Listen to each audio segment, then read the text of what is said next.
Now, also talking about this bundle of legal rights, we've talked about land. We defined that in chapter 1. We talked about improvements, things added to land to make it more valuable. And then we mentioned the concept of rights or privileges that run with the land.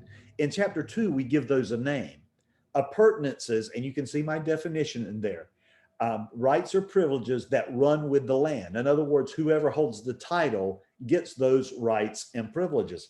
Over the next several slides, we're going to talk about examples of these appurtenances. I'm going to go ahead and set you up, and I will tell you the most common mistake that students make in regards to appurtenances. They always ask me, are appurtenances real property or not? Well, the fact of the matter is appurtenances are real property by definition. Remember, the definition of real property was land improvements, rights and privileges. Appurtenances, appurtenant rights, okay? So even though you can't always reach out and touch an appurtenant right, it's real property by definition. You'll see what I mean in just a moment. Before we get too far along in that, the book also points out a couple of things to us. Notice where I have the asterisk on this. The people who write the state exam told us this. They said, hey, on the exam, if we mention an improvement like your house or your fence or whatever, treat it just like you would an appurtenance. They make a big deal about this. However, I'm going to make it very, very simple for you. Appurtenance simply means that it runs with the land, right? So even though I wouldn't consider my house to be, a right, I consider it to be an improvement. What they're telling you is for test purposes, improvements are going to be treated as appurtenances. They run with the land, they're attached to the property, that you'll be able to use them in that way. Then, not a major deal here for test purposes, but they threw this in as well to understand the concept, but the difference between an improved land versus improved lot. And you see that improved land there just simply refers to land that already has a structure built on it. And an improved lot just means that it's a lot that's sitting there and it's ready for you. In other words, it may already have the utilities and basic services that are available. I got to be honest with you, I think this is more important in the field than it is for test purposes. And what I mean by that, if I advertise a property as being improved, then you, as the agent who's taking your client out to see it, should have a decent expectation of what's there. Is there a building on it, or are there utilities? Give you an example. Years ago, I had I was looking at a piece of property because I thought it was a great price. Problem is, it was one county over. And so I drive out to look at this lot because in the MLS, it was referred to as an improved lot. Well, I ride out there and look at it, and it's got basically a dirt road that goes down to it. All the trees are standing on it. It does not have water, sewer, or power. So I called the agent up and I said, listen, I think you misrepresented this. This is clearly not an improved lot, hasn't even been cleared yet. So change the wording in the MLS to set expectations for other agents. Not a big deal for test purposes, just a kind of a FYI. Now, as we're talking about appurtenances, these are some of the rights and privileges that you're going to consider to be appurtenances. So let's take a look at these. I believe that these will be tested on a level 1 basis. Level 1 just simply means, hey, understand that they exist, and there's a real good chance that you're going to get any question right associated with these. So when we talk about appurtenant rights, we're talking about subsurface rights. Do you remember in chapter 1, I described ownership of real property as being when you own the land, you own to the center of the earth and to the highest heavens? So I want you to look what comes as just a natural outgrowth of that. If I own the land, I have subsurface rights. Lisa, get ready to turn your microphone on and help me with this. When I'm talking about subsurface rights, tell me, Lisa, what's something underneath my property that may have value? Oil. Okay, if we were somewhere and that there was oil or natural gas, right? Coal, mineral, any of these things. You know what? If I own the land and I'm sitting on top of them, I own them. They are appurtenant to the property. In regards to air rights, a little tougher to visualize, especially in my neighborhood where I'm limited as to how tall I can build my house. But go to somewhere like New York City and talk about air rights. Air rights would include things like the right to build very, very tall structures, the ability to put radio antennas on the top of these structures. If you go to New York, you may actually see catwalks across roads where people are connecting two high rises together. Somebody owns that air and they deserve to be compensated for that. If you were to go to the beach or the mountain, air rights also could include things like scenic vistas. In other words, if I don't own the rights in front of me, if I live on the second row at the beach, then someone could build a house or a building that blocks my view. Well, what if I bought their air rights and said, I tell you what, I'll pay you some money for your air rights so that you never build above a certain level because my view has value. These are things that are exchangeable. Okay. All right. Technical point for the test here. Okay. Appurtenances are attached to property. That's what appurtenance means, that it's attached to the property. But here comes the important point. Appurtenant rights are separable rights. What I mean by separable rights is, hey, Lisa, if you and I were sitting on some oil, and by the way, we're not, I checked, we're not sitting on any oil, so don't get excited.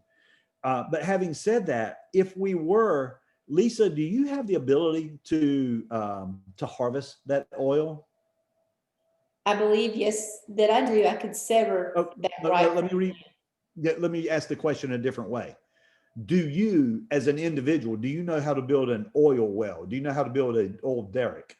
I do not, but I could sell or lease that right to someone who does, right? That's right.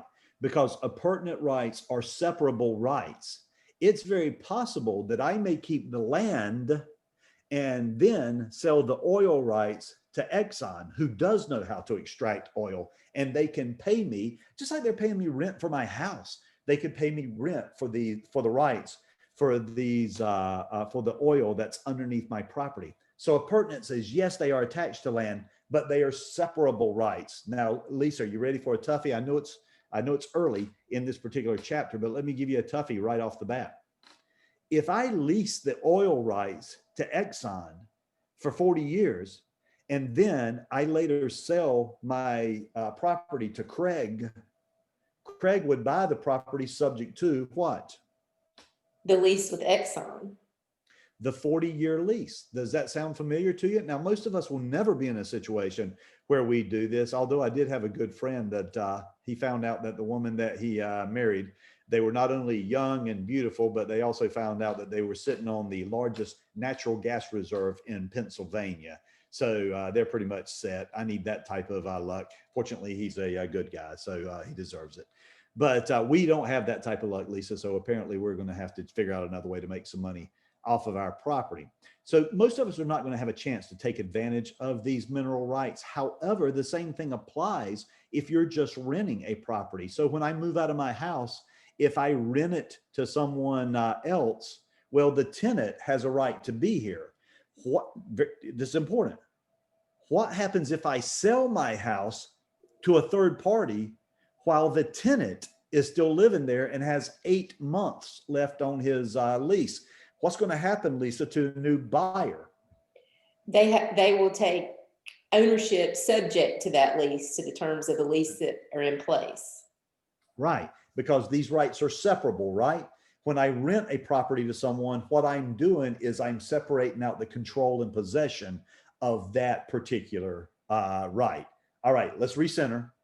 Appurtenances, rights or privileges that run with the land, subsurface rights, and your air rights have value.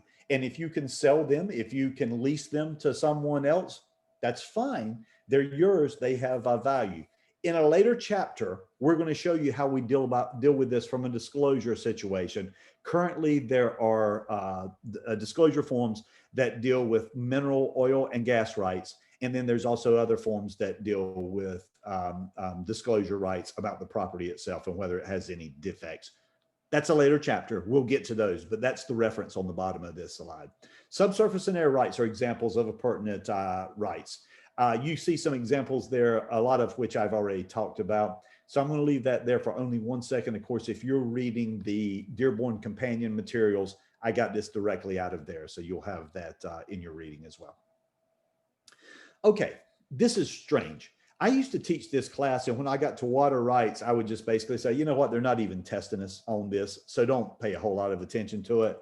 Well, I was wrong. They did start testing us on this again. So if you don't mind, indulge me as I go over water rights and probably spend more time on it. However, here's my tip to you. When it comes to water rights, if it were me, I would study the vocabulary. that goes along with water rights. So, okay, how did we get to water rights? We were talking about appurtenances, rights that you have. In this case, if your property abuts a body of water, you own property that abuts a body of water. Well, if your property edges a body of water, there's a real good chance that you have rights in that body of water. So to start with, we're going to talk about just a couple of words that express these rights. So for example, you're going to see words riparian, Riparian, and littoral. It comes up on the next slide, Littoral. Don't write it down. It comes up on the next slide. Okay. This is not perfect, but if I were you, I would think in terms of riparian rights, starts with RI.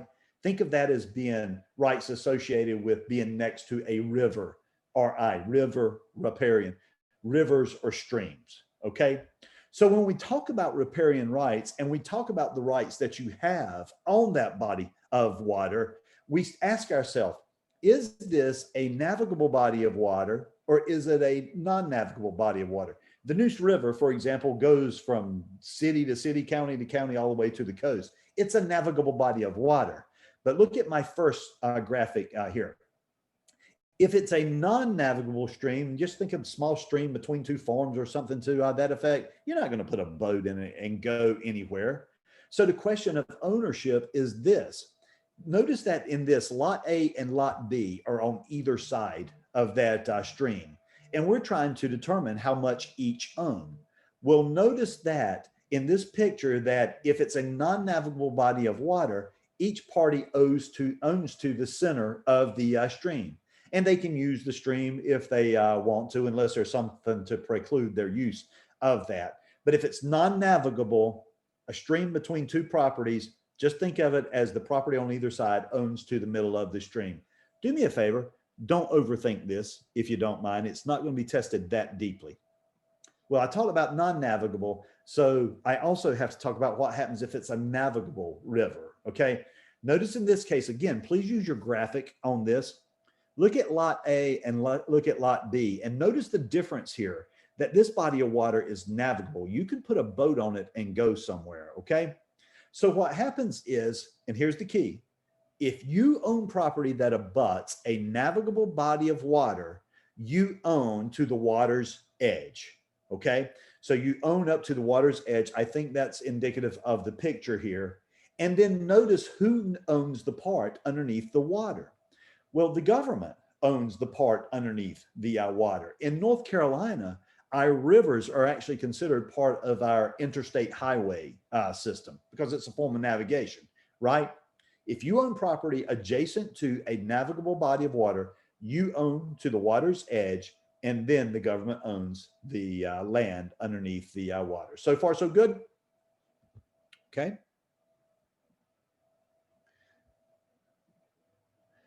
We go back here for just a second. In talking about your ownership and the rights associated with this, let me go ahead and put this out on the table for you. If you own property on this navigable body of water, the question is going to arise about what can you do? Okay, yeah, I own to the water's edge, but what can I do? So I'm going to run you through a litany of questions. Actually, Lisa, go ahead and turn on your mic. You can answer these questions. I own Lot A, all right? Okay. Do I have the following rights? If I have horses, can I take my horses down to the river and have them get water from the river? Is that okay? Sounds okay to me. All right. If I have a boat, can I launch the boat from the river into the river from my land? I would think so. I think that sounds good. This one's a little bit tricky. What if I want to build a dock? Could I build a dock into that river? I would say potentially, but you'd probably have to go through some type of permitting process to do that. Yeah, subject to permitting and environmental regulations, but I would probably be able to do that. And here's why. Listen to this final question here.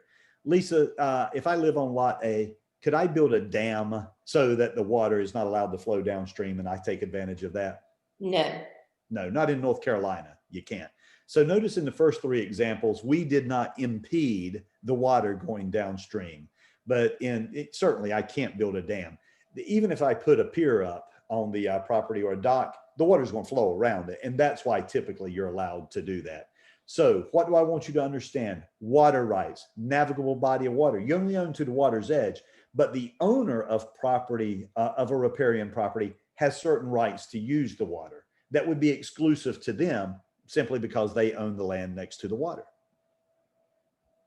When we talk about littoral rights, I'm going to go just a little bit different from the book here, because when I think about littoral rights, I think about property that abuts a lake or an ocean. But I got to be honest with you, the only reason I throw lake in there is because it starts with the letter L and it's a memory trick.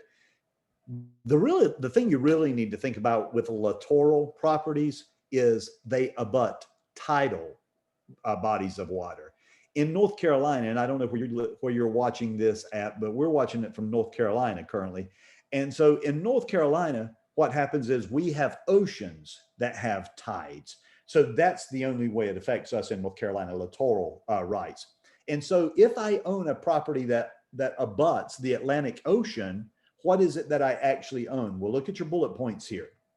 If I own oceanfront property in North Carolina, technically I can only own to the high tide mark. Now, don't beat yourself up about the way high tide is defined is really, really complicated. And it's like a 18-year average is how they calculate the high tide mark. Don't worry about it. I mean, this is the type of stuff that litigation is about, and you as an agent are not going to expect it to have an expertise in it. Having said that, if you'd like a visual, when I think about the high tide mark, I think about wet sand versus dry sand, because the part that's wet means the water has come up at least that high. But once you reach dry sand, like the dunes, well, you could own to that extent. What's my point? If you own littoral property, you can own up to the high tide mark. Simple enough. Let me throw one more vocabulary word at you as long as we're here.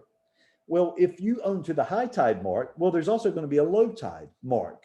The point between the high tide and the low tide is what is known as the foreshore, F-O-R-E, the foreshore. And the foreshore is actually owned in North Carolina by the state of North Carolina.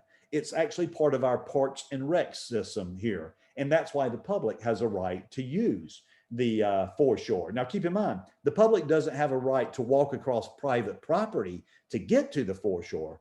And that's why if you go to the beach, you'll see so many beach access easements that allow you to get to the waterfront. What do I want you to remember? Water rights, riparian, they're going to have to do with navigable streams, navigable or non-navigable streams, riparian rights are.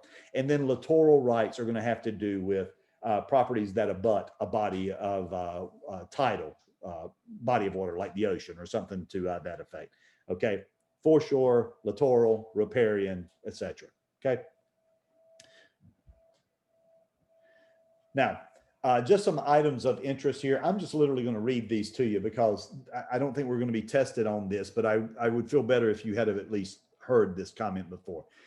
North Carolina recognizes riparian rights, which are as mentioned in the previous slide. This means that an owner has an unrestricted right to use the water, provided such use does not harm the owner's upstream or downstream. Watering your horse, putting in a boat, putting in a pier. However, look at the Western states. The Western states follow, and I don't know if you can tell this or not, but I have the doctrine of prior appropriation bolded because it may show up as an answer. It's probably not going to be the right answer in North Carolina because we don't operate this way in North Carolina.